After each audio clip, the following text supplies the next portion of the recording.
प्रेमचंद की कहानी खुदी। मुन्नी जिस वक्त दिलनार नगर में आई उसकी उम्र 5 साल से अधिक न थी। वह बिल्कुल अकेली न थी। माँ बाप दोनों न मालूम हुआ मर गए या कहीं परदेश चले गए थे। मुन्नी सिर्फ इतना जानती थी कि कभी एक देवी उसे खिलाया करती थी और एक देवता उसे कंधे पर लेकर खेतों की सैर कराया करते थे। पर वह इन बातों का जिक्र कुछ इस तरह करती थी जैसे उसने सपना देखा हो। सपना था, सच्ची घटना इसका उसे ज्ञात न था। जब कोई पूछता तो तेरे माँ बाप कहाँ गए, तो वह बेचारी जवाब देने के बजाय रोने लगती और यूं ही उन दिनों सवालों को टालने के लिए एक तरफ हाथ उठाकर कहती ऊपर, कभी आसमान की तरफ देखकर कहती वहाँ। इस ऊपर और वहाँ से उसका क्या मतलब था यह किसी को मालूम न होता। शायद मुन्नी को यह खुद भी मालूम न था। बस एक दिन लोगों ने उसे एक पेड़ के नीचे खेलते देखा और इससे ज़्यादा उसकी बाबत किसी को कुछ पता न था। लड़की की सूरत बहुत प्यारी थी, जो उसे देखकर तो मोह माया में उसे खाने पीने की कुछ फिक्र न रहती। जो कोई बुलाकर कुछ दे देता वही खा लेती और फिर खेलने लगती। शक्ल सूरत से वह किसी को अच्छे घर की लड़की मालूम होती थी। गरीब से गरीब घर में भी उसके खाने को 2 पहर और सोने को एक टाट के टुकड़े की कमी न थी। वह सबकी थी, इसका कोई न था। इस तरह कुछ दिन बीत गए। मुन्नी अब कुछ काम करने के काबिल हो गई। कोई कहता जरा जाकर तालाब से यह कपड़े धो ला। मुन्नी बिना कुछ कहे सुने कपड़े लेकर चले जाती, लेकिन रास्ते में कोई बुलाकर कहता, इस कलमुही को कुछ खाने को न दूंगी। कपड़े के इंतजार में बैठे हुई औरत उसकी राह देखते देखते थक जाती और गुस्से में तालाब की तरफ जाती तो कपड़े वहीं पड़े हुए मिलते। तब वह भी उसे गालियां देकर कहती, आज से इसको कुछ खाने को नहीं दूंगी। इस तरह मुन्नी को कभी कभी कुछ खाने को न मिलता और तब उसे बचपन याद आता, जब वह कुछ काम न करती थी और लोग उसे बुलाकर खाना खिला देते थे। वह सोचती किसका काम करूं, किसका न करूं। जिसे जवाब दूं वही नाराज हो जाएगा। मेरा अपना कौन है, मैं तो सबकी हूँ। उसे गरीब यह न मालूम था कि जो सब होता है वह किसी का नहीं होता। वह दिन कितने अच्छे थे जब उसे खाने पीने की और किसी की खुशी का नाखुश परवाह न थी। दुर्भाग्य में बचपन का वह समय चैन का था। कुछ दिन और बीते, मुन्नी जवान हो गई। अब तक वह औरतों को भी अब मर्दों की हो गई। वह सारे गांव की प्रेमिका भी थी, कोई उसका प्रेमी न था। सब उससे कहते, मैं तुम पर मरता हूँ, तुम्हारे वियोग में तारे गिनता हूँ, तुम मेरे दिलो जान की मुराद हो। उसका सच्चा प्रेमी कौन है इसकी उसे खबर न होती थी। कोई उससे यह कहता था कि तू मेरे दुख दर्द की शकीर है। सब उसे कहते अपने दिल का घर आबाद करना चाहते थे। सब उसकी निगाह पर एक मदबुद्ध सी मुस्कुराहट कुर्बान होना चाहते थे, पर कोई उसकी बाह पकड़ने वाला, उसकी लाज रखने वाला न था। वह सबकी थी, उसकी मोहब्बत के दरवाजे सब पर खुले हुए थे, पर कोई उस पर अपना ताला न डालना था, जिससे मालूम होता था कि यह उसका घर है और किसी का नहीं। वह भोली भाली लड़की जो एक दिन न जाने कहां से भड़क कर आ गई थी, अब गांव की रानी थी। जब वह अपने उन्नत वृक्षों को उभार कर अपने घरों से गर्दन उठाए नजाकत से लचकती हुई चलती तो मन चाहे नौजवान दिल थमा कर जाते। उसके पैरों तले आंखें बिछाते कौन था जो उसके इशारों पर अपनी जान न निसार कर देता। वह अनाथ लड़की जिसे कभी गुड़िया खेलने को न मिली, अब दिलों से खेलती है। किसी को मारती थी, किसी को जिलाती थी, किसी को ठुकराती थी, किसी को थपकियां देती थी, किसी को रूठती थी, किसी से मनाती थी। इस खेल में उसे कत्ल और खून सा मजा मिलता था। अब सपा सा पलट गया था। पहले वह सबकी थी, कोई उसका न था। अब सब उसके थे, वह किसी की न थी। उसे जिसे चीज़ की तलाश थी वह कहीं न कहीं मिलती थी। किसी में वह हिम्मत न थी जो उससे कह दे आज तू मेरी है। पर उस दिल न्योछावर करने वाले बहुतों थे, सच्चा साथी एक भी न था। असल में उन सर्फियों में वह बहुत सी नीची निगाह से देखती थी। कोई उसकी मोहब्बत के काबिल नहीं था। ऐसे पस्त हिम्मतों को वह खिलौने से ज़्यादा महत्व न देती चाहते थे, जिनका मारना और जिलाना एक मनोरंजन से अधिक कुछ नहीं। जिस वक्त कोई नौजवान मिठाइयों के थाल और फूलों के हार लिए उसके सामने खड़ा हो जाता था, उसका जी चाहता था मुंह नोच लूं। उसे वह चीज़ें कालकुट, हलदार और जैसी लगती, उसकी जगह वह रूखी रोटियां चाहती। सच्चे प्रेमी में डूबी हुई गहने और अश्वियों के ढेर उसे बिच्छू के अंग जैसे लगते थे। उसके बदले वह सच्चे दिल के भीतर से निकली हुई बातें चाहती थी, जिसमें प्रेम की गंध और सच्चाई का गीत हो।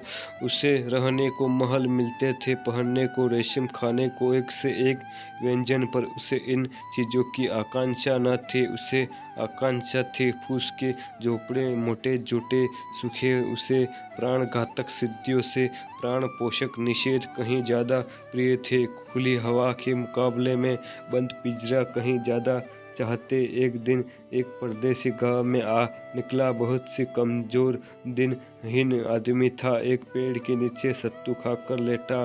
एकाएक मुन्नी उधर से जा निकली। मुसाफिर को देखकर बोली, कहाँ जाओगे? मुसाफिर ने बेरुखी से जवाब दिया, जहन्नुम। मुन्नी ने मुस्कुरा कर कहा, क्यों, क्या दुनिया में जगह नहीं? औरों के लिए होगी, मेरे लिए नहीं।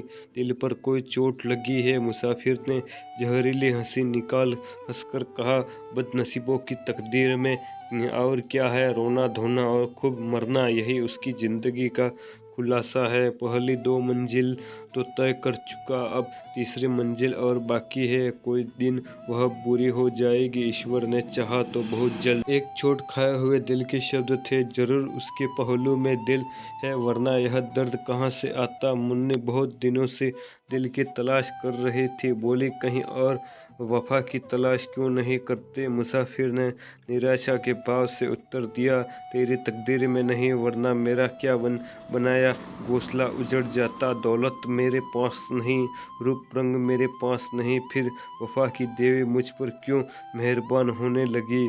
पहले समझता था वफा दिल के बदले मिलती है, अब मालूम हुआ चीज़ों की तरह वह भी सोने चांदी की खरीदी जा सकती है।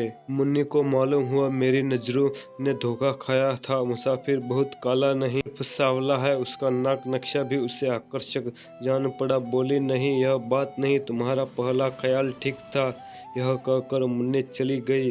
उसके हृदय के भाव उसके संयम से बाहर हो रहे थे। मुसाफिर किसी ख्याल में डूब गया। वह इस सुंदरी की बातें पर गौर कर रहा था। क्या सचमुच यह वफा मिलेगी? क्या यहाँ भी तकदीर धोखा न दे देगी? मुसाफिर ने रात उसी गांव में काटी। वह दूसरे दिन भी न गया।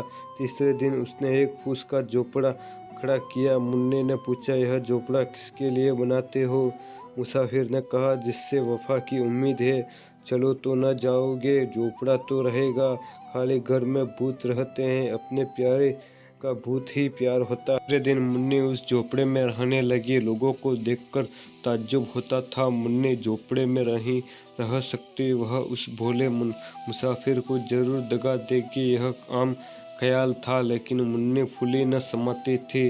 वह न कभी इतनी सुंदर दिखाई पड़ी थी, न इतनी खुशी। उसे एक ऐसा आदमी मिल गया था जिसके पहलू में दिल था। लेकिन मुसाफिर को दूसरे दिन यह चिंता हुई कि कहीं यहाँ भी वही अभागा दिन न देखना पड़े। रूप में वफा कहाँ? उसे याद आया, पहले भी इसी तरह की बातें हुई थी, ऐसे ही कसम खाई गई थी, एक दूसरे से वादे किए गए थे। और उन कच्चे धागों को टूटते कितनी देर लगी? वह धागे क्या फिर न टूट जाएंगे? उसके क्षणिक आनंद का समय बहुत जल्द ही बीत गया और फिर वही निराशा उसके दिल पर छा गई। इस मरहम से भी उसके जिगर का जख्म न भरा। तीसरे रोज वह सारे दिन उदास और चिंतित बैठा रहा और चौथे रोज लापता हो गया। उसकी यादगार सिर्फ उसकी फूस झोपड़ी रह गई।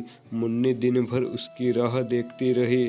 उसे उम्मीद न थी कि वह जरूर आएगा, लेकिन महीने गुजर गए और मुसाफिर न लौटा। खत न आया, लेकिन मुन्नी को उम्मीद थी वह जरूर आएगा। साल बीत गया, पेड़ों में नई नई पोपलें निकल गई, फूल फल गए, काली घटाएं और बिजली चमकने लगी। यहाँ तक कि जाड़ा भी बीत गया और मुसाफिर न लौटा। मगर मुन्नी को अब भी उसके आने की उम्मीद थी। वह जरा भी चिंतित न थी, भयभीत न थी। वह दिन भर मजदूरी करती और शाम को झोपड़े में पड़ी रहती, लेकिन वह झोपड़ा अब एक सुरक्षित किला था जहाँ सिर्फ हीरो की निगाह के पाँव भी लगड़े हो जाते थे। एक दिन वह सर पर लकड़ी का गट्ठा लिए चले आते थे। एक रसिया ने छेड़छानी की, मुन्नी क्यों अपने सुकुमार शरीर के साथ यह अन्याय करती हो? तुम्हारी एक कृपा दृष्टि पर इस लकड़ी के बराबर सोना न्यौछावर कर सकता हूँ। मुन्नी ने बड़ी घृणा के साथ कहा, तुम्हारा सोना तुम्हें मुबारक हो,